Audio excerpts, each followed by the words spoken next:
আপনারা এতক্ষণে রেসিপিটা কি বুঝতে পেরেছেন? তাহলে চলুন দেখা যাক। আরও নতুন নতুন ভিডিও পেতে লাইক অ্যান্ড সাবস্ক্রাইব করে রাখুন। এটা কি ছাড়াচ্ছে বলুন তো? এটা হলো কুমড়ো দানা। এবারে এটাকে কিভাবে রান্না করা হবে সেটা আপনারা দেখতে থাকুন। এখন দানাগুলো ছাড়িয়ে নেওয়ার পর বেটে নেওয়া হচ্ছে। আপনারা চাইলে মিক্সচার করে নিতে পারেন।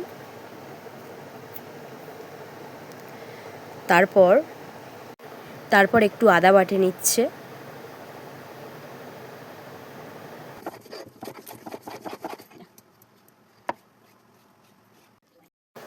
এবারে কাঁচা জিরে বাটা হচ্ছে।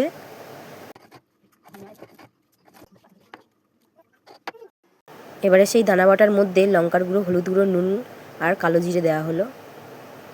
তেল গরম করতে দেওয়া হয়েছিল। এবারে এটাকে মিক্স করে ভালো করে ভেজে নেওয়া হবে ছোট ছোট আকারে ভেজে নেওয়া হচ্ছে। ভালো করে ভাজা হয়ে গেছে। এবারে ওটাকে তুলে নেওয়া হলো। আমরা দেখতে পাচ্ছেন কত সুন্দর হয়েছে। তেলের মধ্যে কাঁচা লঙ্কা, শুকনো লঙ্কা, পাঁচফোড়ন দেওয়া হয়েছে, কারণ এটা হালকা করে আর কি ঝিঙের তরকারি হবে, ঝিঙের ঝোল, তাই হালকা মশলা দেওয়া হলো। আলুটা প্রথমে দেওয়া হয়েছে। আলুটা ভালো করে কষা হচ্ছে। ভালো করে কষা হয়ে যাওয়ার পর টমেটো, আদা দিয়ে দেওয়া হয়েছে। মানে ভেজে নেওয়ার পর টমেটো, আদা দেওয়া হয়েছে। এবারে ভালো করে কষিয়ে নিয়ে ঝিঙে অ্যাড করা হলো।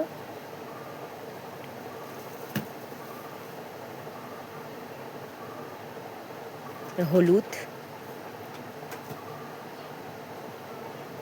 লবণ দিয়ে ভালো করে মিক্স করে নেওয়া হয়েছে। ভালো করে কষে নেওয়ার পর এবারে জল অ্যাড করা হলো। পরিমাণ মতো জল দেবেন, কারণ ঝিঙেতে এমনিতেই জল বার হয়। এবারে দানা বাটাটা কিছুটা রেখে দেওয়া হয়েছিল বড়া করার আগে।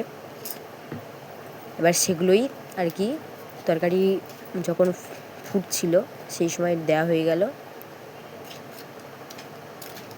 এবারে কিছুক্ষণ আবার স্টিম করার পরে যখন দেখা যাচ্ছে আলুটা আধ ভাঙা সিদ্ধ হয়েছে, তখন সেই বড়াগুলো দেওয়া হলো তরকারির মধ্যে।